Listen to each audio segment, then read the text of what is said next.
Oke, selamat siang semuanya. Hari ini kita akan melanjutkan seri perkuliahan fotobiologi terkait dengan minggu kemarin sudah membahas terkait dengan metabolisme primer. Jadi hari ini kita akan membahas terkait dengan metabolit sekunder, terutama how light improving plant secondary metabolism. So today lecture will be presented by Prof. Dr. Sreeramanan Subramaniam from School of Biological Sciences, University Sains Malaysia, Penang, Malaysia. He worked mostly with LED for manipulating production of secondary metabolite in plant and also in other field-related study, like also genetic modified plant for secondary metabolite production. So without further ado, I will give this class to Prof. Sri. So it's your time, please. All right, okay, thank you, Dr. Idris. Salam sejahtera and selamat tengah hari Alright. Sekarang saya di Malaysia pukul 2:30 tengah hari. Alright, let me continue with English. So thank you to Dr. Idris and also to all the students. Alright, and today my lecture is going to be, the title is on the light improving plant secondary metabolism, which is I'm focusing on LED for manipulating production of secondary metabolites in plants. So I'm from the School of Biological Sciences. I worked for the past 20 years in USM, and I'd like to share some of the theory part and also on the practical and application aspects of how lights through LED can enhance the production of secondary metabolites. I hope you can hear me clearly, Dr. Idris, is that clear? Yeah. Okay. All right, so plant secondary metabolites actually are known to have a variety of biological activities beneficial to human health. So when people asking or questioning what is plant secondary metabolite? Secondary metabolite is something to do with the medicinal compounds. When we say plants have medicinal compound, that means it's a medicinal plant. The property is due to the presence of secondary metabolite. So when we say secondary metabolite is something to the medicinal compound, and what is primary metabolite? So primary metabolite is the basic metabolite that plant will use to grow. All right, for example, from the protein, carbohydrate, fats, and water, for example. Water is one of the source. All right, the main thing is three: protein, carbohydrate, and the fats or lipids. We call that. So, what is secondary metabolite? Secondary metabolite is normally the plant used to defend themselves from any danger, defend themselves from stress. In stress, we call biotic stress or abiotic stress. Biotic stress, which means those plants, they want to protect them from insect, for example, fungal, bacteria. So they will produce something that to protect them from this biotic. They mean the living biological organism. How about abiotic stress? Abiotic stress means is the stress that not caused by the biological. Could be to do the temperature, could be to do the lightings, over lighting, or whatever you name it, as long as it's a physical. Okay, so this is how the plant they use to protect themselves. Okay, so they produce that compound as we call secondary metabolite. That's the reason why sometimes we say the plant are poisonous plant. The plant are poisonous because they produce the poison to protect themselves. But remember, not everything are poison actually. So human, what happened? Mankind, they use those secondary metabolites from the plants and produce to as the medicinal compound. But what happened when we want to obtain secondary metabolites? Most of the secondary metabolites are coming from the roots actually. For example, pasak bumi, tongkat ali. The secondary metabolites coming from the roots. So whatever, most of the secondary coming from the roots, but there are some cases where those secondary metabolites we can obtain from the leaves and so on. Okay, so obtaining secondary metabolites directly from the plants, sometimes they have various disadvantages, limitation, substantial drawbacks. For example, plant take a long time to produce that particular compounds, posing a risk of species extinction. So once the plant are well known that this particular secondary plants got medicinal compound, everyone they go and they go to the jungle, clear everything. It's due to the over exploitation. Therefore, and also could be producing a limited quantity. I give a good example in Tongkat Ali. In order for us to harvest those Tongkat Ali, for the medicine compounds purpose, it takes at least 7 years. All right, that is one. And the quantity is limited. That means limited. So how to increase? Normally we bring them to the lab. All right, and so on. So one of the way how we want to induce the secondary metabolite from the plants is what we call through the process of elicitation, elicitor. So elicitation appears. Elicitation means we trigger them. Kita aruhkan macam it's kind of trigger them so that the plant feel that they are a bit stressed and they start producing. All right. So elicitation appears to be a viable method for increasing phytochemical contents and improving the quality of medicinal plants, fruits, and vegetables, whether it is through tissue culture or through a control condition like or they call through indoor farming and greenhouse, for example. In nature, you see, plants are actually very smart. They're very complex. They every time they need to prepare themselves from all the attacks, and they have actually a complex mechanism how to protect themselves, all right, from all the danger. Okay, so they do have direct defense or indirect defense. So indirect defense could be is from the hornets, from the bee, could be anything. All right. So means, for example, bee means caterpillar, for example. Caterpillar itself start consuming the leaves. So what they do, the plant will try their best to avoid the caterpillar from eating them. But what happens, sometimes the plant will release some volatile compound. That volatile compound may attract what I call hornets, bee, tebuan, for example. Can you see in this photo, for example, to attack their main predator, which is the caterpillar. This is how plants sometimes can do indirect defense. Direct defense is could be due to the whatever caused by these caterpillars or whatever what I call the stress that caused by either by biotic or abiotic stress.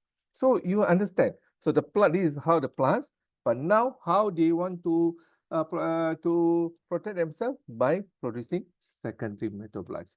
And secondary metabolites involve a range of what I call substrate product or which involve directly with the enzyme. Each enzyme will be very specific to convert the substrate to the product and so on.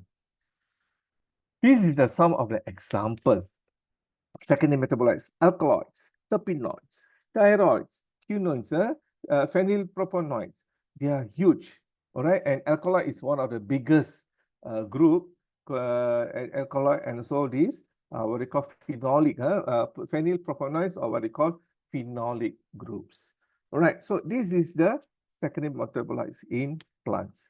So now, how we want to induce these secondary metabolites? So light is one of the factor. But then you must understand, normally sunlight is the way, this is where the starting point where the plant use the light as energy, all right, through photosynthesis, and they produce what they call primary metabolites. They produce the primary metabolites. And now from that primary metabolites, the purpose is the plant to grow. We want the plant to grow, so they need these three main elements. Secondary metabolites is coming from these three, from the byproduct of these primary metabolites. So, how light as image as a unique and efficient elicitor for enhancing in vitro production of pharmacological important secondary metabolites. Now you're thinking about, now we know plants need lights for them to produce, to carry out the photosynthesis.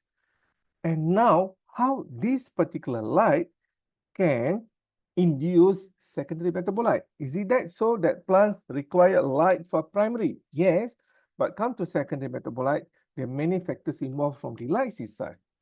Quality of lights.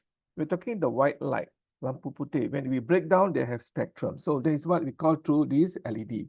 The intensity, the light, the photo period. For example, any plants, maybe tropical plant, they require only 12 hours light.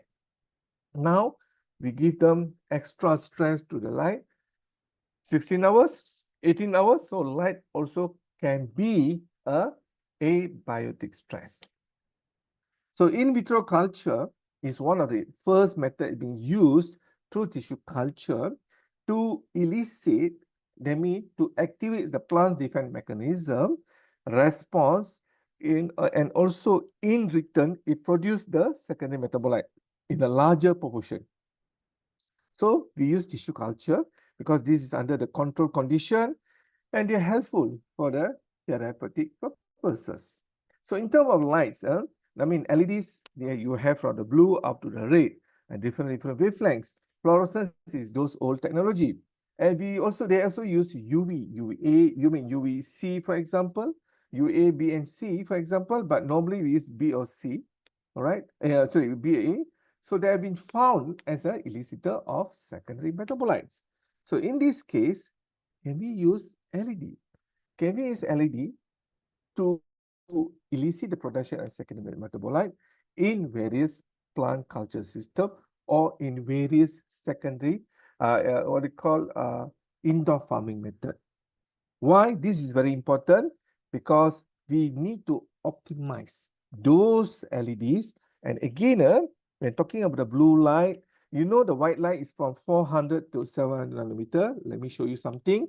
So this is what they call PAR. PAR is photosynthetically active radiation, PAR, photosynthetically active radiation. But this is what we call that, this is the white light, is between 400 to 700 nanometer that are needed to support photosynthesis in plant life. So through photosynthesis, plant convert light energy into chemical energy, which is the food they use to grow and thrive.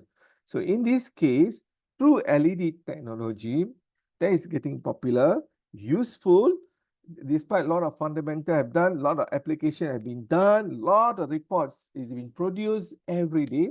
We must understand these LEDs. White light is between 400 to 700 nanometer wide range, but when we break down into different spectrum, it comes from the blue up to the red.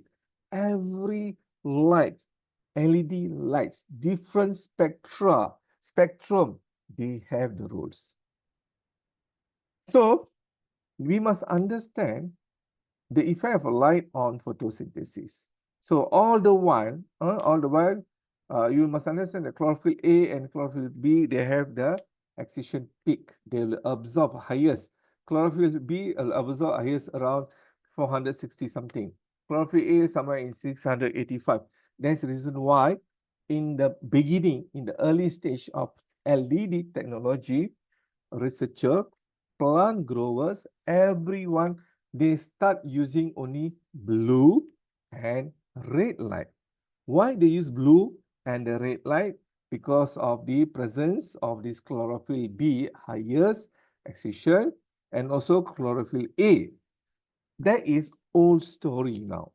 Old story. Nowadays, scientists have found that actually every single wavelength, the range of wavelength, including green, we call amber is yellow, red, they have their own specific role.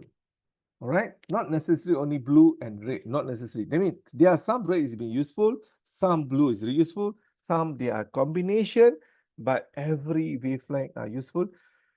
not only for plant to grow, but also for the production of secondary metabolites. So when it comes to the lighting, plants, something that we cannot avoid, that is what they call photoreceptor, to receive the photon, all right? So we must have these photoreceptor. That means each band and photoreceptor are coupled, are engaged in a different physiological response. That means the role of these photoreceptor to supposed to receive their pigments supposed to receive, uh, receive the lights for essential for biomass and secondary metabolite synthesis. All right, there are 5 different classes of photoreceptor. So photoreceptors in plants can be classified by their chemical nature and photochemistry of their chromophore into at least 5 classes. Class 1 is UVRA. This is for actually UVB lights, all right, 280 to 320 nanometer. This is where Dr. Idris, I believe that he also specialized on this UVR8 and so UVB light. Then we have a cryptochrome for the blue light. Then we have the absorption, we have a phototrophins. And number 4 is zeolipus for the blue and UVA light. And we have phytochromes, red light for perceiving red or far red light. So in the wide range PAR, photosynthetic active radiation, where plant absorb from 400 to 700 nanometer for their photosynthesis. But then now you are wondering 700, why there is 750 nanometer? Sometimes from 700 plus, this is what we call as far red lights region.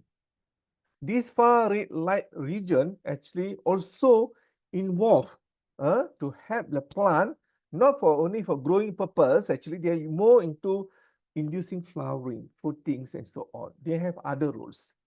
But the one plant use is 400 to 700 nanometer wavelengths. So that from white light, we can classify into various LEDs, all right? So this is an example representing absorption and spectra of primary classes of photosynthesis molecules in plants. So there are in total are 5 different types. Okay, so how grow lights influence plant growth rhythms? So just like humans rely on light to align sleep and activity cycle, plants use light to determine whether to grow, when to flower, and even when to rest. I'm sure you have heard about short day plant and long day plant. I'm not going to explain that in today's lecture, because today's lecture is supposed to be focusing on production of secondary metabolite. That means production of secondary metabolite is a good, useful compounds. All right. So normally plants, they have different what I call timing, photoperiod, range that they are required, the amount of light, duration light they require, intensity, and so on. In general, what we have learned all the while, blue light promotes compact growth, healthy leaves, they call differentiation. That is called blue light. Red light stimulates photosynthesis in the early stage. They use in callus production, for example, you do tissue culture, and they also may useful for flowering and fruiting because their range is closer to the infrared. And far red is normally influences flowering timing and shade avoidance behavior. So far red light, which is from 700 to 750 nanometer, that is a range that has been used for flowering. So blue and red all the while. Why? As I told you again, I repeat back, because earlier, scientists thought plants only require, they want to make sure that chlorophyll A and B can be excited to absorb all the lights. At that time, chlorophyll B comes under this blue light, chlorophyll A comes under the red light. But now, actually, every single spectrum, they have their own rules. Do you know something? In terms of lightings, if I want to see you, you can see me, there is a reflection. So always we said, oh, there's a reflection from the white light. To be specific, how I can see your face, the reflection is actually from the green light. So green light is one of the important LED lights that often ignore. So there's very interesting studies, and we have done a lot of work on green light, the importance of green light, which a lot of people actually ignore the importance of that. Okay, next. Now we see that overview of light function as an elicitor of important secondary metabolites in various in vitro plants under the control condition. Now I'm talking all about the in vitro tissue culture. Later part, I'll go for the indoor farming. Okay, this is what I think I presented before last year, but this is what I feel that one of the best diagram will explain different role of different lights for the phytochemicals responding. Here, phytochemical responding means phytochemical means secondary metabolites. If you want to have higher phenolics, higher tocopherol is vitamin E, and ascorbic acid higher, then those plants need to be exposed in the green light region between 505 to 535 nanometer, for example. You may also can induce under the blue region. So for example, now I want to make sure that my plants or my subject plants to produce this phenolics compound. So I target on the green, I take green, and I'll take also on the red, because red also can increase that. Can you see the arrow there? Red also can increase phytophenolics, and I know I'll take blue. So I take blue, green, red, what they call RGB light. Now it's getting popular. RGB lights means red, green, blue. Can be used to increase the phenolic compounds. Can also, but if I want to increase the tocopherol, for example, vitamin E, I just need to have red light is in between 638 to 640. Plus, I look into this diagram and I need to use green light, for example. So this is how we can manipulate lighting. This is the lighting for the production of phytochemicals. Phytochemicals, phytochemia, which is the secondary metabolites. So this is one of the good example. All right, in terms of, we're talking about the lettuce salad. I'm sure everybody loves salads. Salad is good to study because salad is purely based on these lettuce, based on the leaf, and you can harvest that from the seeds less than 2 months.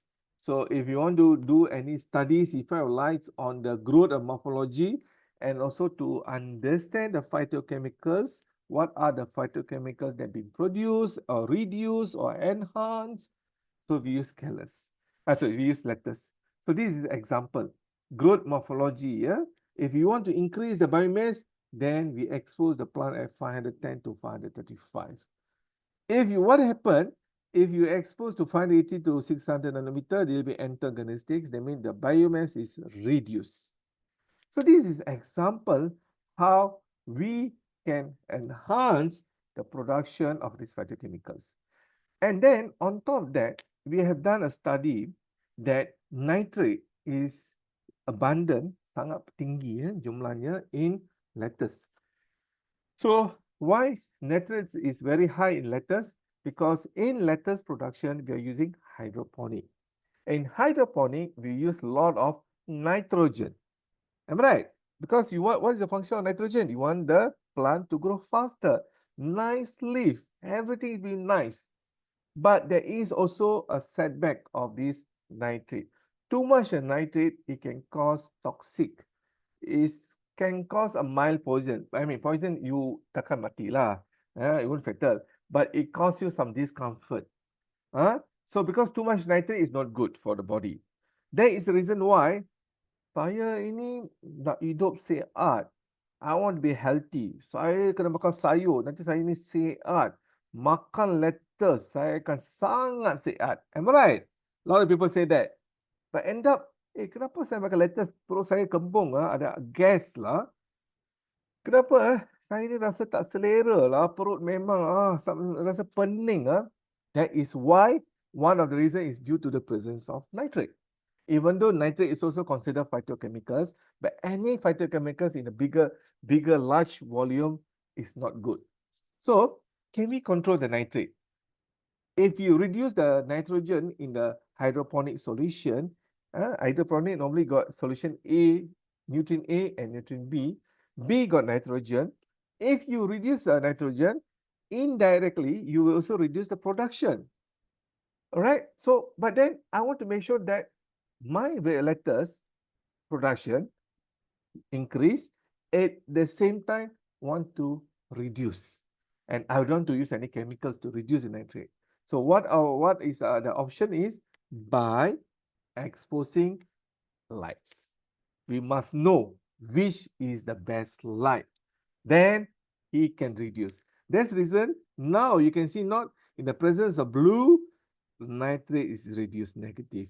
In the presence of red, nitrate been reduced. That is reason why those indoor farming for lettuce perspective, they use red and blue. But in other plants, they mix around. Okay? But if you use hydroponic outside, you don't use light. So you depends on the sunlight. But then in that case, when using sunlight, since you're using high nutrients, which is nitrogen, most probably your salad will have high nitrate. If you want to export to the Europe, for example, they will let you know, those your product should have less than 3% of nitrate. Otherwise, your product cannot be sold. So, lighting play an important role. Not only increase the phytochemicals, secondary metabolite, but also can reduce the secondary metabolites. This is how we play around.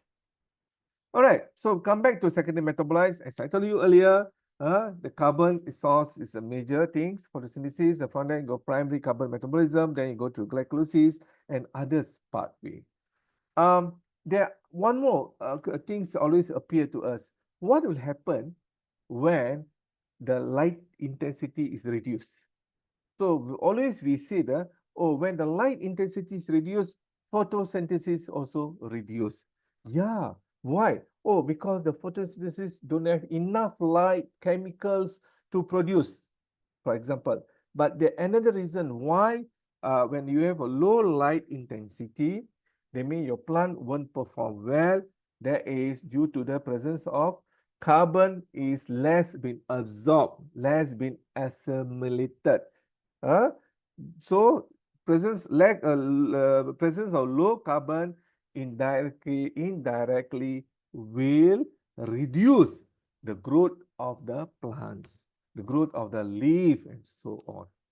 All right. Of course, carbon dioxide naturally photosynthesis we need the carbon dioxide, but if you have less light, you reduce. That's the reason why in a country like Europe, especially in a Scandinavian countries like Finland, Norway, Sweden, you see most of the plants actually they are green in only during summer, and they follow the seasons. Some of the season they won't be that much green because there are not enough of that particular sunlight, which means lack of absorption of carbon dioxide. But then the plants tend to be dormant. One of the reasons is temperature, cold, but also because lacking of this lighting.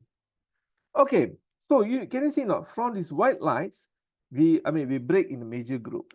Red is between nanometer 600 to 620 to 700 nanometer, or 600 to 700 nanometer. Blue is from 400 to 480 nanometer. Green is between actually from 490 to 535 nanometer. So what happened? Every rate they can increase all the secondary metabolites. Anthocyanin is from the phenolic group. What is anthocyanin? Selalu kita ingat warna ungu. Warna ungu ni purple color from the grapes, for example. Blueberry, for example. Flavonoids. Flavonoids also can be from the citrus. From jeruk pun ada banyak flavonoids. Ascorbic acid, vitamin C. So you must understand. That one I show you in details, but this is a summary what people have done. Various work that different wavelength only, they can increase secondary metabolites. This is another example we can see that various lights is being exposed to the various crops, and it can increase various secondary metabolites. SM means secondary metabolites, flavonoid, anthocyanins, phenolics, carotenoids, everything, which actually they have the pharmacological activities. All right. So I hope you understand that lighting play an important roles, not only as a primary metabolites in the plants, but also can induce secondary metabolites in the plants. So here, for example, we go a bit on the molecular part. Very simple. I touch here a bit molecular part. A light quality is important, crucial. When we say light quality means red or green, blue, or say we go for UV. Normally you go for UVB or UVA. You don't go for UVC. So light quality as a crucial parameter of the light environment.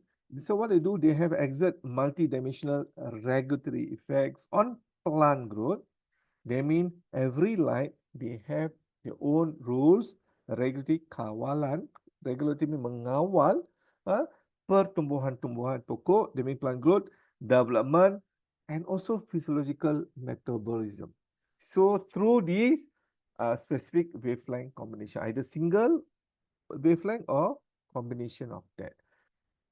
And different light treatments influence expression of different genes. That is for sure.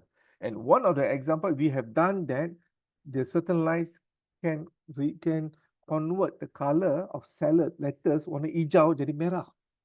This we call green coral lettuce. You know, green coral lettuce ni nama pun green. Green maksudnya apa? Hijau. But because of presence of certain light, hijau ni jadi merah, red coral. So in this case, for example, red light can activate pigments, can activate certain compounds, can activate certain components in order to biosynthesize the alkaloids, or for flavonoids, terpenoids, and also for the flavonoids again. So they have different specific what they call condition. So this is another example where UV radiation, we always think that UV is very bad. Yeah, it is bad, but certain UV, for example, under the UVA, around 380 nanometer, 390 is still under UV, actually can help plant to produce second metabolite. They got a bit stressed, but not much stress. Sometimes we cannot give too much stress to the plant. Nanti plant mati nanti. Okay, we let them plant grow, then we stress them. Then we let them plant grow, we stress them. This is what in the control condition. That means dalam keadaan kawalan, like a lab based. In this case, for example, in natural, how UV can increase certain secondary metabolites, for example, terpenoids, phenolics, or flavonoids, or anthocyanin. So UV radiation can specifically, they can activate photoreceptor system in plants. We have 5 photoreceptors. I'm sure you know that's the 5. The one comes under the blue and UV. Promoting the combination also with the UVR8 photoreceptor, which is UV in a UV. This I'm talking UV radiation in a UVB. All right, will activate this transcription factor. Okay, so this is what happened. This transcription factor induced the expression of key enzyme in the phenylflavonoids pathway as a PAL and also as a CHS, that is regulase, right? Thereby enhancing the production of flavonoids, phenolic, and anthocyanin. So what happened? This is they will induce the expression of key enzyme, the key enzyme, like for example, phenylalanine, phenylalanine, and so CHS to synthesize and produce a certain secondary metabolites. So that is one of the things. And also this biochemical ratios can improve the plant resistance. So by having a UV light, plant already respond and they prepare themselves from any danger and also they prepare themselves from the oxidative stress. This is like how we is being immune. Is increase the immune system of the plants through the lighting system. Another example that we use a blue light. So blue light, you know the region between 400 to 480, for example. Blue light upregulates, that means is increased expression of transcription factor. In this case, is HY5 and MYB, which specifically activate the expression of key enzyme. Also, again, phenylpropanol pathway, PAL, CHS, and 4-CL promoted the accumulation of flavonoids, anthocyanin, and phenolic. So that's the reason why when we say that any plants, any fruits, or veggie, for example, you expose the blue light, it increase the antioxidant. Why is increased antioxidant? Is through one of these pathway, phenylpropanol pathway. Okay, this is the expression, is upgrade regulate the expression of transcription factors. Okay, red light is commonly being used all the way for secondary metabolites. Now we can use any lights. Okay, but let me see in details what this red light will do. One, you know that red light will activate the phytochromes, all right, from inactive become active forms. So when plants are exposed to the red light, photoreceptors such as phytochromes are activated. So phytochromes are activated. These signals will be transmitted to the nucleus and triggering a cascade of molecular responses. So red light actually specifically they can activate plant photoreceptors and also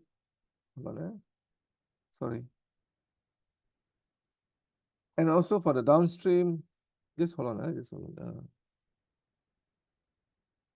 Red light can specifically activate the photoreceptors and also they can downstream metabolic pathways and increase the content of plant secondary metabolites. So this is also one of the strategies. We just need a red light, okay? Certain red light. And nowadays, people are working, red light means they're working to two different combinations, like 620 nanometer red light together with 680, combine both red light but different spectrum, and they try to study to see the profile of secondary metabolite in the plants. It also can be used. That means it's the same red light, same range, but different spectra. Okay, and this is another example. As I told you earlier, light intensity is one of the key environmental factors that influencing the biosynthesis of plant secondary metabolites. So as I told you earlier, under the low light stress, that means lack of lights, carbon source accumulation in plants is suppressed. No enough lights, carbon also cannot enter. Accumulation in plants cannot produce more carbon. So therefore, there's no low of, or they can inhibit or can reduce the synthesis of secondary metabolite. That's the reason why when we do any secondary metabolites work, increase the contents of medicine compound, we need to have a bright light. But too much bright also cannot, it can burn the plants. One of the good example where LED has been used extensively to increase the secondary metabolite is pokok cannabis, pokok ganja, cannabis sativa, cannabis indica. Of course, cannabis can be grown in Indonesia. Cannabis also cannot be grown in Malaysia, anywhere, most of the countries. But if you notice that in cannabis cultivation, they use a lot of lights, high intensity. One, cannabis is a short crop plant. It can grow within 3 to 4 months only. Second, when we expose too much lights, cannabis start growing very well and also start producing the compound, the popular compound, psychoactive compound THC and CBD. So why is the reason behind that? Is because due to the presence of carbon source in plants. More carbon source is being accumulated. Therefore, it will increase, enhance the biosynthesis of secondary metabolites. All right. So when photoprotection fails, photoinhibitions occurs. So what happened? The negatively impacting secondary metabolites. So that's the reason why not only the quality of lights. Quality means whether blue, red, green, yellow, that is quality, but the quantity, the intensity also play a major role in enhance the production and secondary metabolites. Not only quality, but the quantity of lights. In this case, in LED, both LED quantity and quality is crucial. Penting. And we need to optimize. And also, there's another one they call photo period. Is involved. Normally, we use about 12 to 16 hours. All right. In tissue culture, we use 16 hours. In indoor farming, we can use 12 to 16. In greenhouse conditions, sometimes some of them, growers, they use up to 18 hours. All right. Why? One is for them to let the plant grow faster. Also, is increase, all right, the secondary metabolites. This is another example when plants are easily being infected with the pathogens, insects, everything, how to make the plant build the resistance, to build their immune system, to increase their reactive oxygen species, everything is through LED light. This is very important study I've done. A lot of them have done in a greenhouse condition, in a growth chamber, where they increase the LED lights for certain plants, where plant naturally they produce the secondary metabolites, whether it's of phenolics or alkaloids or terpenoids, depends the type of plants. Some are produce only alkaloids and terpenoids. Indirectly or directly, it actually not only increase the plant growth, but also reduce the incidence of predators that can destroy the plant. So here an example, beetles, leaf-chewing herbivores infected the plant will be reduced when certain lights actually not only directly chase away the beetles, the herbivores, but also indirectly increase the secondary metabolite in the plants so that the plant are ready for them to be show a resistance towards all these what I call stress, whether it's biotic or abiotic. In general, why is the importance of LED lah? This is another important one which I always like to show this slide. LED effects on the production of bioactive compounds of crop quality. Bioactive compounds is phytochemicals and also secondary metabolites. So what they do, they also can increase the bioactive compounds, starch, vitamins, soluble sugar, phenolics, you name it, everything. Antioxidant, and also they also can increase the nitrate. I mean, nitrate also comes under the bioactive compounds, right? But then we also can know that which light can reduce the nitrate. And also, LED also can improve the quality of post hours. Boleh meningkatkan hasil pasca tuai. Alright? By delay senescence. What do you mean by delay senescence? Melambatkan penuaan. Melambatkan perosakan. Reduce rosak, reduce. Sometimes lighting can make the plant fruits can ripen very fast. All right, delay ripening, for example, also depends. Some plants need a green light to delay ripening. Some plants need blue light, then the plant's fruits can ripen very fast. So studies have done that. Increase the nutrients and so on through LED lights. One more important one is disease resistant. Disease resistant against different pathogen, whether it's bacteria or fungal. Mostly it's fungal in the fruit. For example, lychee, lemon. Studies have shown that they use a blue light, certain combination light intensity, actually reduce the what I call not increase the plant resistance, but also the fruits when we harvest, we want to store, it increase the shelf life. Why? Directly, they can kill, can reduce the growth rate of this pathogen. At the same time, the plants, the living plant means intact plants, they build their resistance capability. All right, that is what I've shown you in theory. Let me discuss, we go through in general, what the application, what we have done, and along the way, I also will use some of the theory.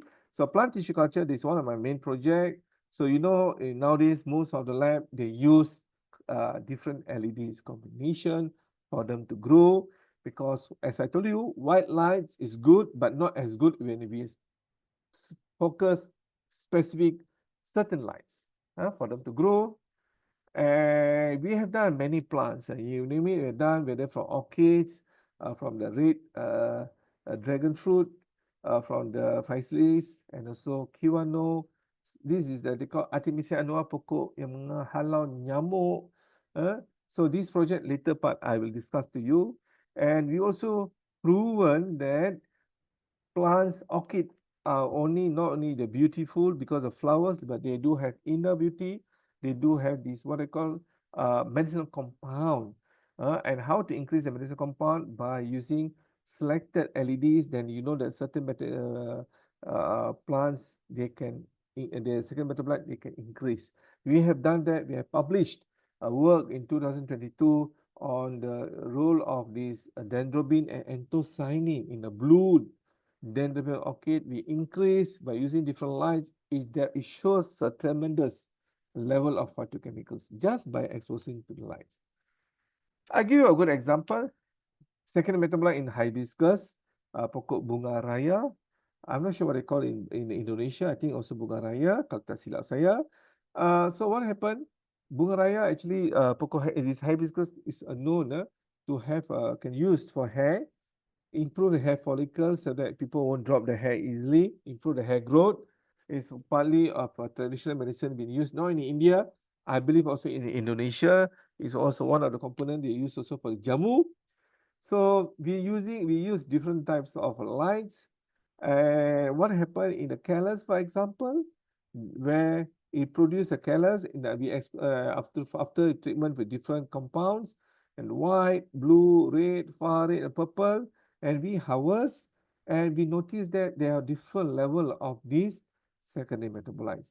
In cell suspension, when we expose, we have different colors. Can you see that? No, different colors.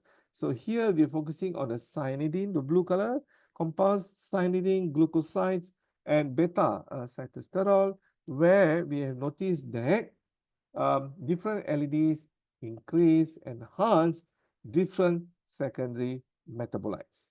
All right, this is the proof of concept, and it's already been proven in tissue culture of hibiscus.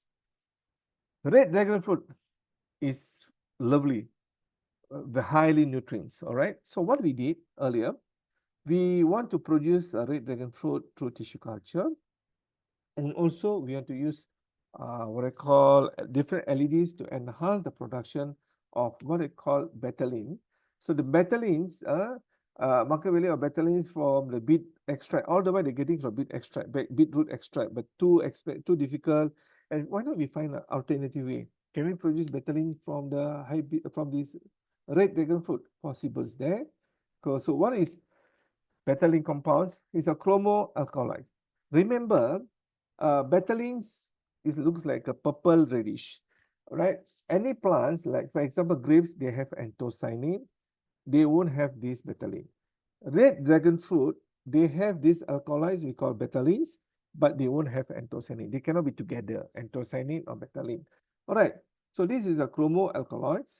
It's a water-soluble pigments. Is derived from tyrosine. Range are stable. They'll be colored between pH 3 to 7. Biocolorants, antioxidant, anti-proliferative, improve anemic condition, anti-malaria, anti-inflammatory, hypoglycemic. In a nutshell, this is very good food. All right. So what happened? A lot of pharmacy companies start to use this particular red dragon fruit to extract this betalin. So our group feel that this fruit is very nice. Why you want to give to the pharmaceutical company to produce the betalin? That means the moment you go that, then the issue of food security will come. That means at one time, pharmaceutical company use plants to extract, we don't have something to eat. In this case, if you do that, these particular plants cannot grow. Means grow only for the pharmaceutical company. It's not for the consumption. So is there any alternative that we can produce betylene from these plants without need to sacrifice the fruit. So alternative is through tissue culture. So we have done, because this is the cactus plant. Cactus plant, dragon fruit is actually from Mexico in Central America. So it's a cactus plant. So we do tissue culture. And we have used tissue culture to optimize the production of this callus, which I'm going to show you later. This is our latest paper that has been published just last month. Last month, October, we published in Plant Cell Tissue and Organ Culture Journal, understanding the germination biology of this plant. And one of the factors that we use is effect of lights, media strength, and a support matrix.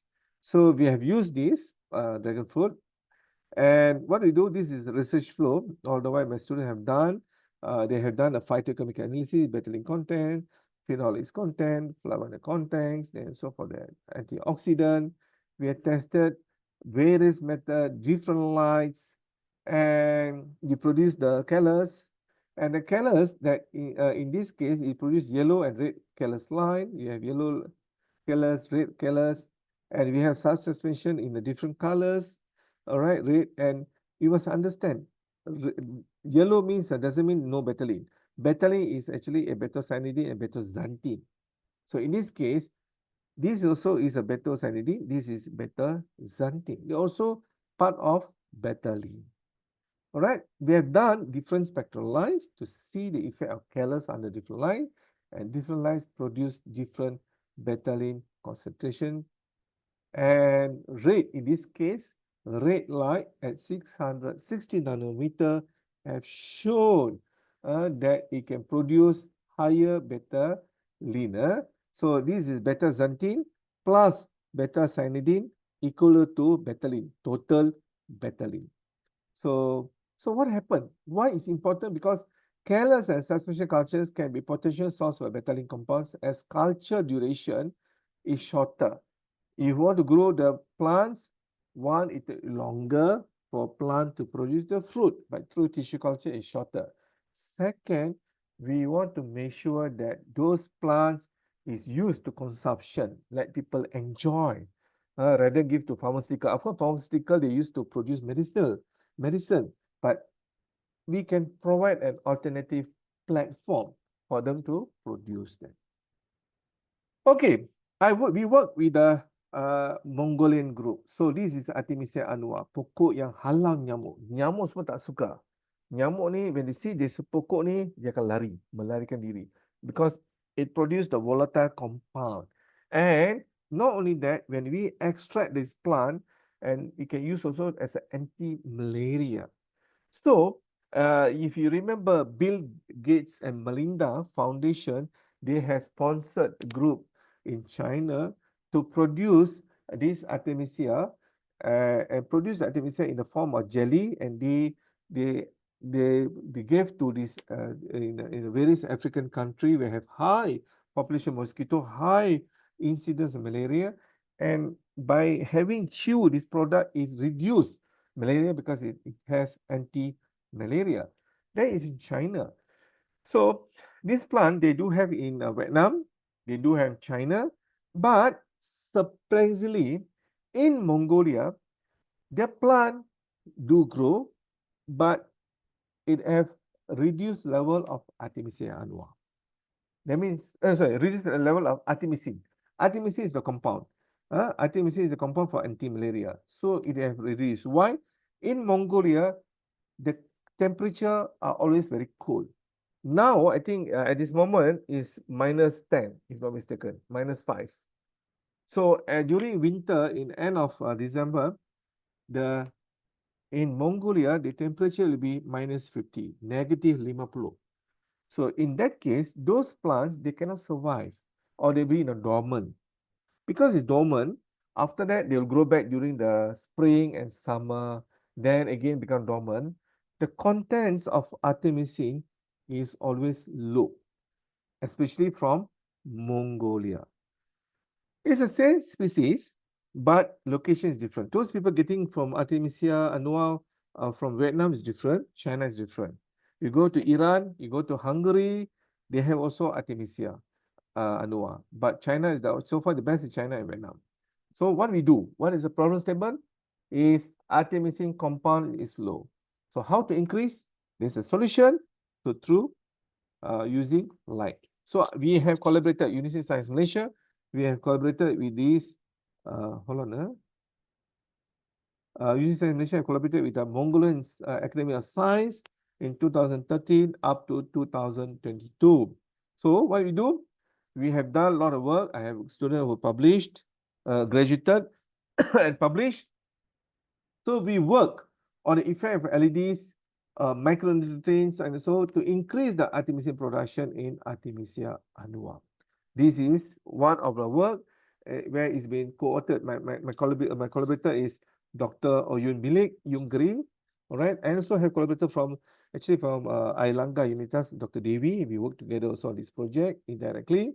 So this is the example that we have worked together to improve the secondary metabolite, which is artemisinin, all right, through LED lighting.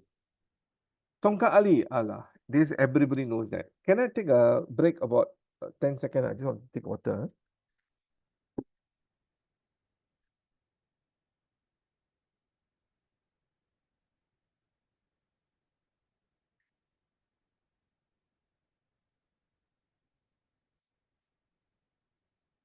Okay, Tongkat Ali, what we call Irukuma longifolia. In Indonesia, Tongkat Ali are known as pasak bumi.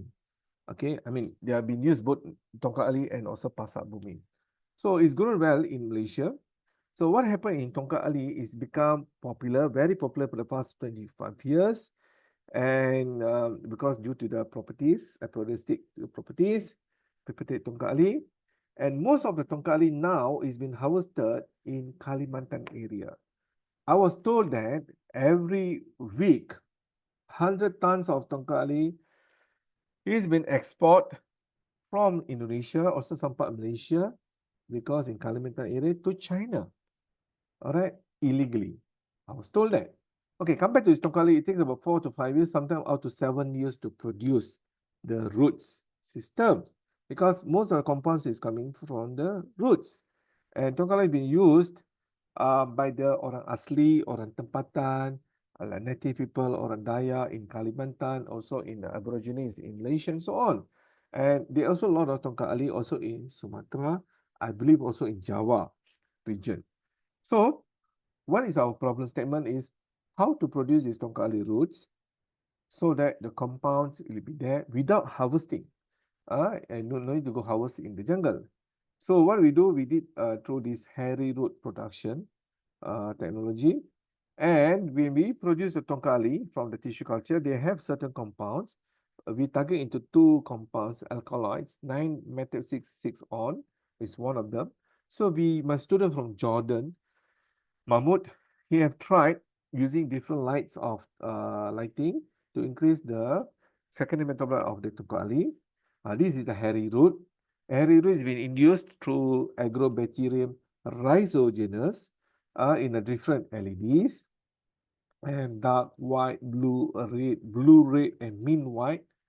And we have published a lot of work. The most important part that we have shown that this particular Tongkat Ali under the different LEDs, it actually increased the secondary metabolite production, particularly 9-methoxyxanthine-6-on, which is one of the important alkaloids. And what we do, not only that, we test those hairy root with against the parasites. All right, so people take this also as a ubat bunuh cacing, cacing pita, for example.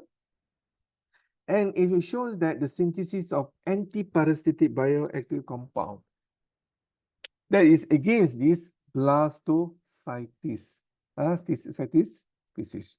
This has been done, so it shows that this particular extract exhibited high anti-protozoa activities against this particularly what I call parasites, as compared to the control, which is metronidazole. So this is one of the example how it can be used as an antimicrobial agent all right, from the LED treatment, which is enhance the secondary metabolites. How it enhance? Through the metabolic pathway, certain compounds, gene expression, later part it produce the particular compounds. All right. Yeah. Next is on the indoor farming. I will try to complete this within 10 minutes or 15 minutes. So indoor farming, this is where we grow all the vegetables, plants, everything under the buildings. So this is the lettuce. We have different lettuce. So we know that in the indoor farming, we want to grow the plants, lettuce, especially sayo, okay, with fruits, that actually not only faster in growth rate, good quality, quantity, but also we want to make sure that it prevents, increase secondary metabolites like increase phenol substances, reduce weight loss, and so on. So this is what I've shown you earlier in the different diagrams of a spectrum. So we can use this. So this is example when we grow in different what I call LEDs, different lighting, different spectrum, intensity, the plant will have a different response. And this is the one I mentioned to you. This is green coral. Lettuce green coral. Lettuce karang hijau. Hijau. Kenapa ada merah? You know why is merah? Is because of beta carotene is being produced, all right, synthesized in the lettuce leaf through the presence of our specific lights. It can increase, enhance, and this is also beta carotene. Carotenoids also is a secondary metabolites. We have used microgreens. Now we are working extensively on microgreens. And microgreens is become a model plants that I have proposed that many years, that if you want to check effect of LEDs indoor farming, use microgreens because you can get results within 10 to 14 days. We know the results within 10 to 14 days that which light can increase the secondary metabolites, which light is suitable for growth and so on, whatever things. So it could be from kale, microgreens, they mean macam tauge, micro tauge, everything, a purple cabbage, broccoli, cauliflower, lettuce, celery, you name it, we can produce that, and we study under different lighting system. So let me introduce what is microgreens. I'm sure some of you are not sure. So microgreens are young seedlings of edible vegetables and herbs, and it can grow within 10 days to 14 days. Some it can grow up to 20 days, but in our system, we can use very fast because we already optimized the system. So it's a microgreens packed in 40 to 50% more nutrition compared to the full size plant. You have broccoli, microgreen of broccoli, the 40 to 50 times more nutrition compared to the full size plant. And also loaded with the vitamins, rich in minerals like potassium, iron, zinc, magnesium, and copper. And also, they produce beneficial plant compounds like polyphenol and antioxidants. So, this is microgreens in naturally. So, what happens if we expose to the light, our LED lights, in fact, we can increase more secondary metabolites. So the procedure is not as simple as this. We always know that you grow microgreens, you expose, you get it. But there's a way how to grow that. Okay, that is our secret recipe of growing microgreens in under the what we call soilless culture. So what happened? We have tried many microgreens many times. I give one example of this broccoli microgreens. In this case, in broccoli microgreens, this is within 10 days old. One is being exposed in green light. One is being exposed in a combination of RGB, red, green, and blue, where this microgreen on the left, it produce anthocyanin pigments. And as compared to this one is exposed under green light, for example, there are less of anthocyanin pigments. Can you see the color? The color itself shows that plants under exposure of certain LEDs can increase their secondary metabolite. In this case, microgreens, we show the result within 10 days. Okay, this is the proof of concept. And also, microgreens increase the nutrition facts. And what happened?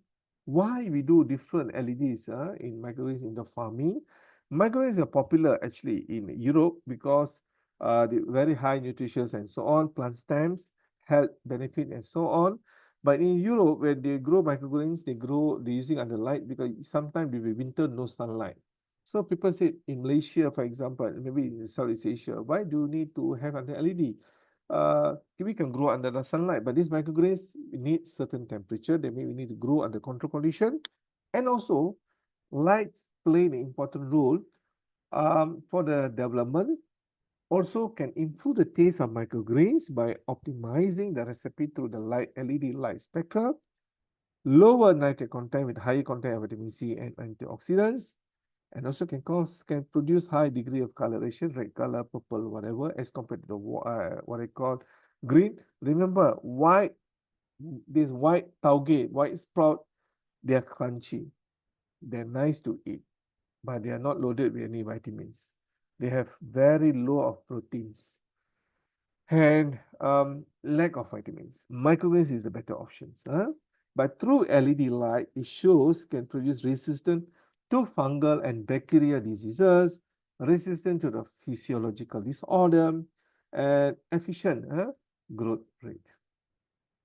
So this year, my student I published in somewhere in May or June on our review paper because I have one student from China that she's working on the regulatory effects on LEDs on pigment accumulations in a various food crop targeting the microgreens. So she's working on non-coding RNA, non-coding RNA, examples such as microRNA and long coding RNA. So what happened? She has done some work and we already submitted to 2 good journals. So she has worked and she's waiting for this PhD thesis YWA. So we have published that we have shown that the importance of these particular LEDs in improving the quality of food crops. So what happened in her case, she have used LED lights, regulates lipid and pigment metabolism through long non-coding RNA expression, and she was targeting on the Brassica species, also integrated transcriptomic and metabolic insights. So in this case, she has she has done on the effect of LED lights on the pigment metabolism and the expression of non-coding genes in Brassica species. What happened actually? How this light improve the growth? How the light improve the pigmentation, increase the secondary metabolites, certain lights. What are the mechanism? I can't reveal details in this moment, but looking forward, maybe next year, may share our latest once we have published the paper have been published. Definitely, I share the details of our work. So actually, what happened in this work? It provides a theoretical support for optimizing indoor growing practices and improving the quality of Brassica species. Okay, so she has done identification. LEDs light regulates lipid and pigment metabolism, as I told you earlier. We are long non-coding RNA expression. So she has done on the identification of light regulated non-coding genes at target enrichment analysis. Also, is provide actually is a fundamental basic work. Provides a theoretical basis for understanding the molecular mechanism of governing light influence metabolism. How this light actually can influence the plant metabolism, whether it's a primary or also in secondary metabolism. We do insight studies on the gene expression, and also the most important is a non-coding, long non-coding RNA specifically. Okay, so we have done that. I worked many types of LEDs, everything. In fact, here I'm not showing about strawberry.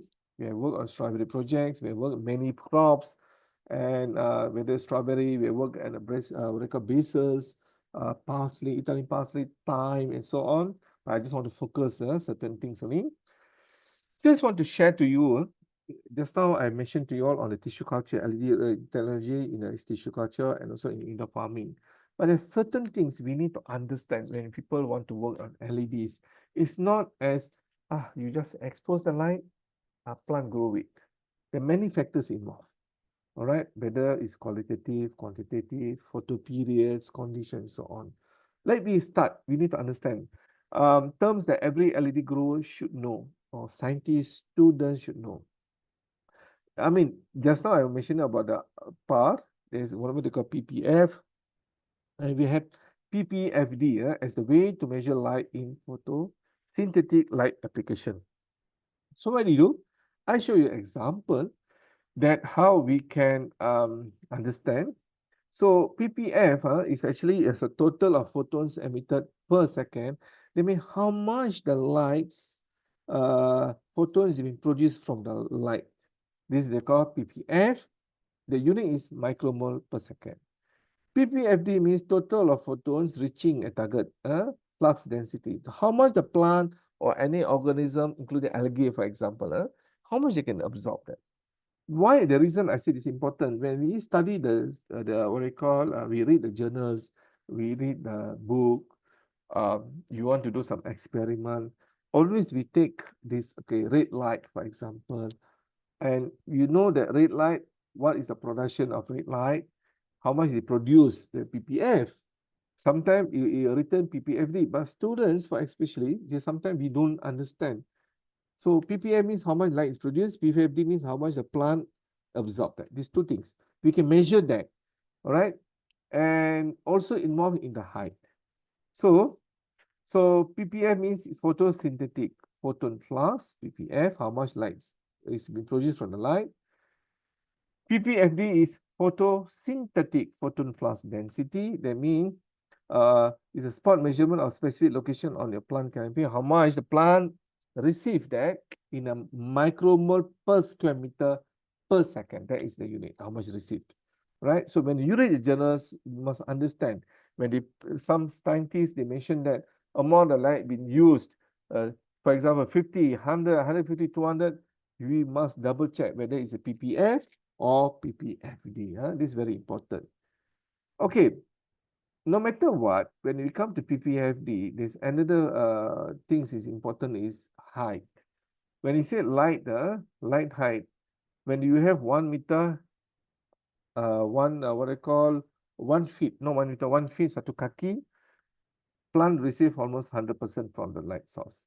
But the moment you increase the height, it will decrease to 1/9, 1/6, 1/3, then it reduces to 1/9, and it reduces to 1/16. That's why it's very important to see the height. In tissue culture, we won't have this problem, but we do indoor farming. So 1 feet, then you increase, they become 1/3.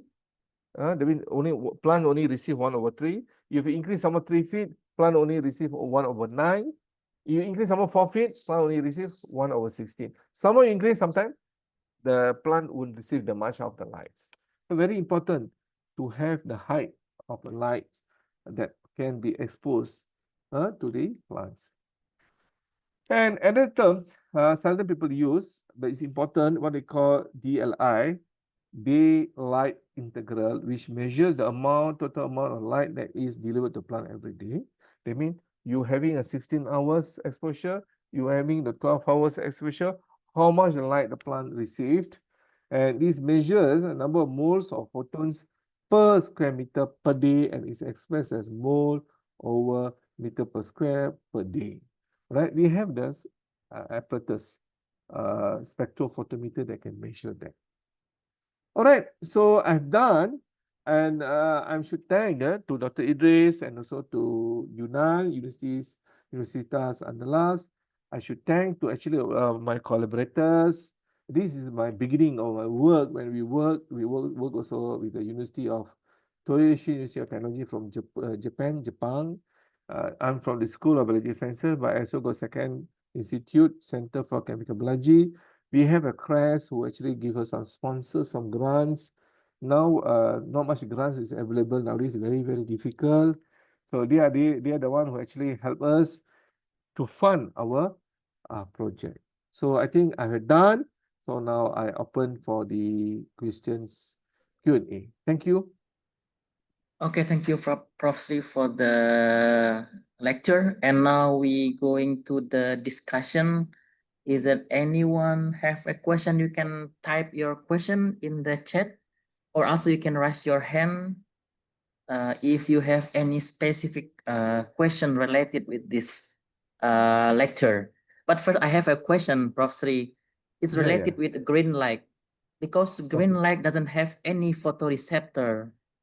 But recently, this green light become important for plant growing under indoor condition. So can you explain it a little bit more related with this green light in Yeah, LED? Okay. yeah, that's a good question. Green light, they don't have a specific photoreceptors, but then what happened? Green light, as shown, they can have a high canopy penetration. All right. So they mean those plant, when we have it exposed to the plant, the green light, they can expose in deeper. But the mechanism, I was told that they are still under study. What is actually happening? Is there any photoreceptor or other things that actually help? Because plant also absorb green lights. So now we want to know how they've been absorbed.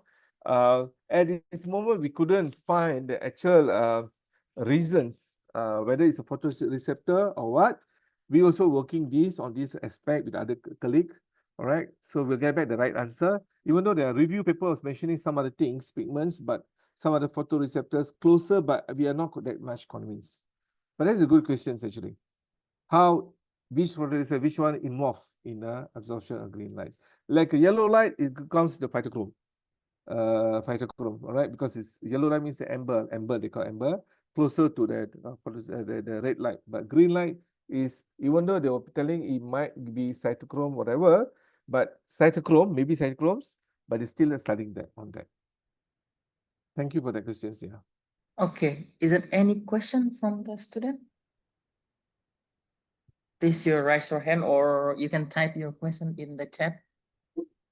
Because Prof. Sri have many research related with how to say manipulating like composition, quality, and also intensity to improve plant growth and secondary metabolite accumulation, especially in tissue culture technique, and also recently with microgreens working to how to say microgreen is also famous. Maybe in Malaysia it's famous one, but in Indonesia we not yet give any how to Yeah, say yeah, high because attention.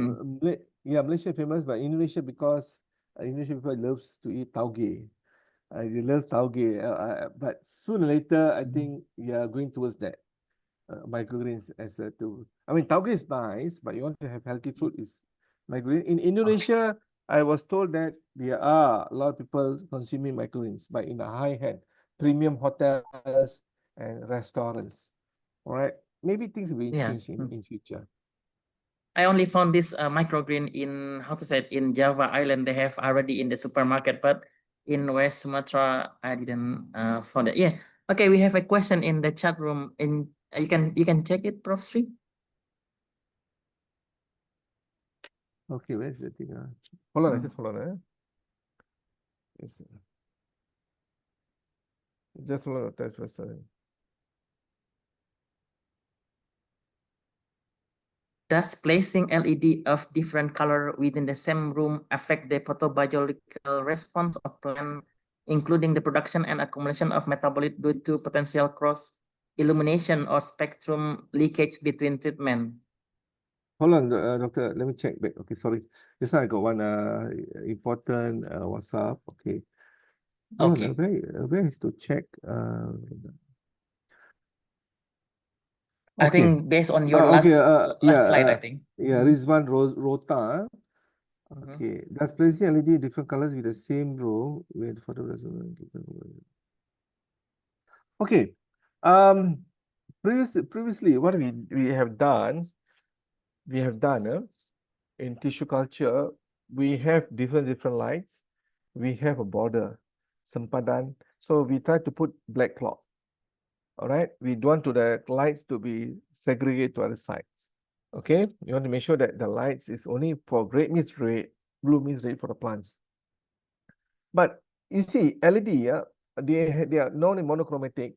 Their way they disperse, they won't disperse like fluorescence. They've been narrow. You have LED, the lights will be like here. Fluorescence, you have fluorescence, the light will pecah. It means break. So in this case, when you are working indoor farming, in our lab, for example, in microgreens, we have different LEDs. It's not a problem. No need to be close or whatever. So because that is the beauty of LEDs. Okay, I hope I answered that question. So not necessary. So there won't be any spectrum leakage because again depends where you you purchase the LED. Dari mana you kamu beli. If original LED like Ostra, Philips, you also get it from our customized everything. There is a genuine LED. But yeah, some LEDs are not genuine, then you may have the problem of breaking whatever. By right, LED is supposed to be one way. Right? There's no issue on this based on what we have done because this has been confirmed by people from Ostrom scientists. Oh. Okay. Okay, we have another question in the chat room. You can check it also. Okay. From the Nur Fianto Ger. Okay. I'm curious about how LEDs and light spectrum affect organs other than leaves, such as in vitro root morphology. You see, in tissue culture, in vitro roots also need to survive. If you don't use LED, root, we want to, normally you have two options. Either you put under dark or you put roots under light. But the reason why people grow roots under dark those days, they don't want any photosynthesis happen directly so that the root will remain roots. And we know that secondary metabolites that produce in the root always be in the bawah tanah, gelap. All right. But the study shows that if you have roots expose certain lights, it will help to produce a secondary metabolite based on the results we got it and based on results that people have published, a lot of work are published. So how it affect the roots because organs also need to carry out, all right, indirect and photosynthesis, even though photosynthesis mostly is from the leaf, but they also need also tissues and also for the stomata opening and thing. So yeah, LED is important also, not necessarily from the leaves, other than organs. Otherwise, the plant can survive. All right. And how does LED application influence nutrient uptake? Since you mentioned the effect nitric content, how? Because LED can enhance or suppress. It suppress the enzyme. Suppress means menjadi perencat in the enzyme. That means the particular enzyme will be down regulated. How the enzyme then down regulated? Because the gene expression is being down regulated. So this is how it can enhance up regulated or down regulated the gene expression through LEDs. And how is LED application? What are physical effects, different wavelength agronomic practice, shading, pruning? Oh yeah, different plants have different things. You want to have more leaves, more, yes. I mean, I never worked in a greenhouse. I work in tissue culture and indoor farming, but I've seen that people working in a greenhouse, they put in different LEDs. It shows that the plant can grow faster, more leaves they will produce, increase the what I call harvesting period, everything can be done that, flowers and so on. All right, application, because every light, they will enhance certain pathways. LED lights, but they are LED together with the what I call infrared can enhance on the in vitro flower. I mean, in the flowering, for example, because plant need lights actually to survive. You what? Okay. Siapa tu? Okay, we have Siska, apa siapa itu? we Okay. have we have Prof. Ani Widyastati wanna ask a question directly to you. So please, Bu Ani, open your mic. So, Who's Bu Ani? Ibu Anis. Oh, Prof. Sri, Yeah. Prof. Sri. Yeah. Yeah, is my voice clear? Yes, clear. Okay, my voice. Okay, thank you very much, Prof. Sri. I'm Ani from Universitas Gajah Mada. Oh, So, Gajah Mada. Okay. yeah, Universitas Okay. Gajah Mada. And currently, I'm working with Dr. Idris, working in UV-induced resistance for plants against disease and also the abiotic stress. And your information, your research, and your explanation is really helpful. And I learned a lot from you. So basically, I'm plant pathologist, and yeah, if possible, maybe later we can. Yeah. I think I'm looking forward to further. plant pathologist. It's a good field. You can use Yeah, LED direct and indirect. yeah, Yes. exactly. Really interesting. Although our UPB group is yeah, we can say that we just started, so we are still in the initial. So that's why we need to learn a lot from you. But we found some interesting what's like insights. So I would like to know whether you also work with LED, but for UVB. So if you have experience about the UVB and the for the plants, so would you please share more about what kind of plants you ever used for UVB and what is the effect of that? Because we found effects also the producing, yeah, as you mentioned, the producing the anthocyanin.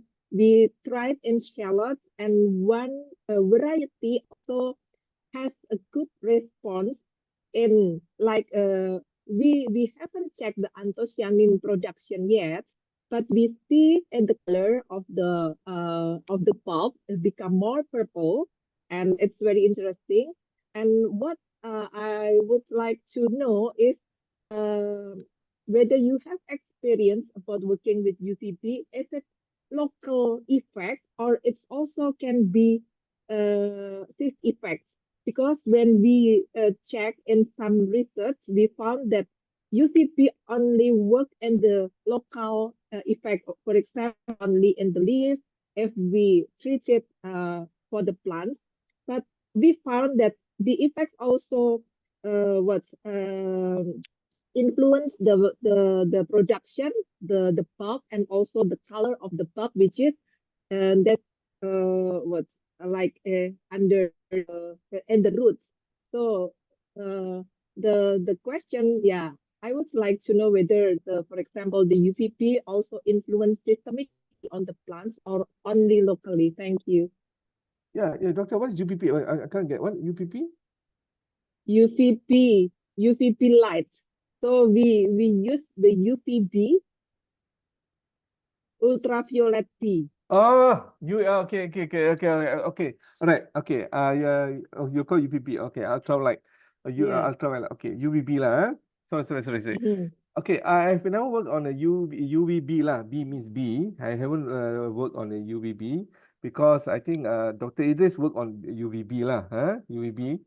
But I work on the Ravani is my collaborator. okay, Uh, good. yeah, she is my Okay, collaborator from OGM. Maybe she have interesting with this good. combination between LED, how to say, And UV and UV. spectrum with Yeah. UVB for pathogen Okay. related Good. response. Okay. Okay. Let Mhm. me explain that. One because I work with UVA. UVA. Okay. We work Mhm. 376 nanometer, and I work on 385 and also 395. Okay. Mhm. The reason why I never work on UVB because of I didn't have any source because I have what you call I'm worried that UVB maybe can kill the plants. Until when I met Dr. Idris last year, then I have some ideas. Then I went through uh, a lot of papers and shows that oh yeah, UVB is also potential. And you are now doctor, you are there. It's good questions. So I can give you an explanation how Okay. UVB alone won't be that sufficient if you combine UVB with the LED. The reason is Mhm. why UVB is good because it increase the plant for the stress so that the plants build the resistance, whatever metabolism to protect them. But Mhm. UVB still is under UV, so we cannot expose Mhm. plant that too long unless the plant is uh, a long plant, short crop Mhm. plant. So how to increase in a holistic method? Can we combine UVB together with LEDs? Because LED will help plant to grow and UVB is giving like a kind of medicines. So you need a plant to grow healthy. At the same time, you must take a medicines. We may can use that approach. Mhm. So I mean, in that way, the plant can have a resistance. We don't want tolerance, preferably to be Yeah. Yeah. resistance if possible Mhm. against whatever disease. At the same time, plant also grow better because the plant need to be in healthy in order to be strong. Mhm. So I think it'll be a good in future or in ongoing if you want to see the plant against some diseases by we have a combination UVB with other LED lights, for example, RGB. RGB, red, green. RGB is like a big complex, multivitamin for us. So UVB and RGB. So UVB give you like a kind of vaccines. RGB help the plant grow. Because plant grow better, then they have their own resistance. So I think that can be done. Can be done. So where is the science? Different ratios of RGB, different ratio of blue, green, or red. Then we can study that together with the UVB and using UVB as a control. So to see that is it only UVB alone itself enough to give a resistance? It'll be better to get it with a different combination of LEDs. Can be done that. Right. Thank you very much. Because plant need to grow. Plant need to grow. While they think they need to grow, so we can do that. I think that is good. Good thing. Something I got idea now. So it'll be great, doctor. Thank you. That's very good insight. So, my further question is, do you apply the LED for the short times like this? So, because some of your experiments you done, all of those the plant growth in the the plant factory or something. So in indoor. So from planting, from preparing the seeds until harvesting. And how about you use the LED only for short period, for example, for the seedlings, and then you plant, you do something in the open field, because in Indonesia maybe what the mainly we still cultivate in the open field. So do you think that the LED what effect also still continue until they grow in the field? Yes. You see, in order we are producing a healthy babies. So that those healthy babies, the young plants, they can survive better in the field. You have healthy babies, finally you have a healthy parents. So back to here, in the young seedlings, when you expose LEDs in a seedling stage, the plants start to have a stretching, more stomata, leaves stretching, build the cell walls, everything, so that the survival rate when they plant outside the field, number one, to survive, and so they have shown to be a better quality plants. Okay, so it's kind of priming to prepare the to so prepare. the effect can be longer, not only it means that not only local when they get the exposure, but after that they still memorize the effect and then okay, thank you very much. For example, now we're talking about the chili plant. For chili plants, for example, chili plant we have 3 months or 4 months. So you have seedling stage 1 month in the LED. When it transfer to the field, maybe month 2, month 3, it will give you a better product, better yield, better resistance, whatever, because we already give them a good nutrition possibilities is there. But then it's not that suitable for the long-term plant. Long-term plant, for example, you want to have a woody plant for next 3-5 years, that means whatever you have done, maybe not necessarily will impact that. But it's more suitable in the short-term plants like the chilies, cucumber, whatever. Okay. Okay. Thank you very much. Looking forward to visiting your lab also together with Dr. Idris later. Sure. Thank you, Ibu. Thank you, Prof. Ani, because Prof. Ani will give a lecture next week. So we will combine also with UVB and the pathogen related response. And also we have another question in the chat box. You can check it. Nur Fianto. Okay. I'm curious about LEDs, light splitter, physiological in general. You see, plant have a different requirement. Different plant, different organs have different requirements. All the while we are using only white light. That's the reason why we can see the white light. Some plants won't grow that well. Okay, but now scientists have shown that in the white light, when we bring into spectrum, certain spectrum itself is good that the plant can use the light for them to grow. All right, so every light, every different organs have a different requirement. That is where we need to find out which plant, which organs that is the best. It gives us to do more research. More things can be still under explored, can be done. How does LED application influence nutrient machines effect electrical contact? I think Hey, sorry. Sorry, there is an old question. Okay, hold on. Can you explain benefit far rate? Okay, you see, far rate is comes under not under the white light, visible lights. How it can benefit in plant growth?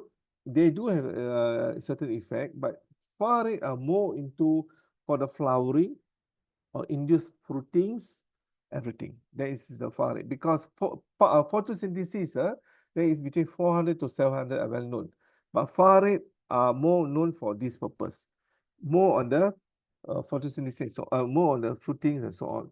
So the second question, is it true that dragon fruit requires supplementary light or additional photo period growth? Uh, no, not necessary. It's not true that the dragon fruit need when they grow outside, not necessary. But in our case, why use dragon fruit is because in tissue culture. In tissue culture, so that's why we use that. Dragon fruit can grow in a normal. Only problem in dragon fruit is easily be infected with a fungal pathogen. And the growth cycle is quite long. It needs, I can't remember how many months or years to harvest. But apart than that, you can grow dragon fruit because dragon fruit found in Mexico. Mexico is in the equator, garisan khatulistiwa, same with our Malaysia, Indonesia, Singapore. Right? Okay, thank you, Samuel. Yeah. Okay, is there any other question for the participant? Anyone wanna ask a question? Maybe what is your current research, Prof. Sri, related with this LED improving for plant okay, secondary metabolite? okay, my current we have published work on I have done work on jahe halia bara merah. I've started work. We published many work. Now we are working at different type of halia. And I work on various microgreens. I work on strawberry. Now we already done, completed the project. Then I work on orchids, on the effect of LEDs, and I work on the orchids, banana. I've done. Then on banana, and yeah, if you have done on basils, Italian basils. We do like work on pharmacological variation work, and we do a molecular work on a DNA markers or both tissue culture and indoor farming. I used to work a lot on cryopreservation. I still can work on cryopreservation work and what do you call it? Hold on, suddenly yeah, we got another project on Artemisia. We're working on that also. Yeah.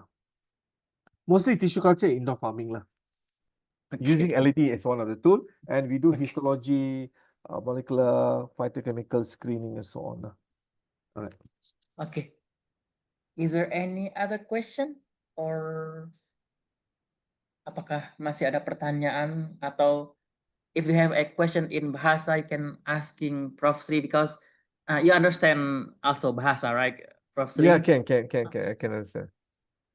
Is there anyone have a question related with this like because I think this is important for plant because light is most how said recognized by plant and using by plant for production primary and secondary metabolite. If no question, I think it will be enough for today, and it's a very pleasure to have you with this lecture, and thank you for such how to say it. This is a new information that we encourage students to do a research in here also. Because since me and also Prof. Ani Widyastuti working with UVB and also enhancing plant growth and how they are surviving under pathogen related infection.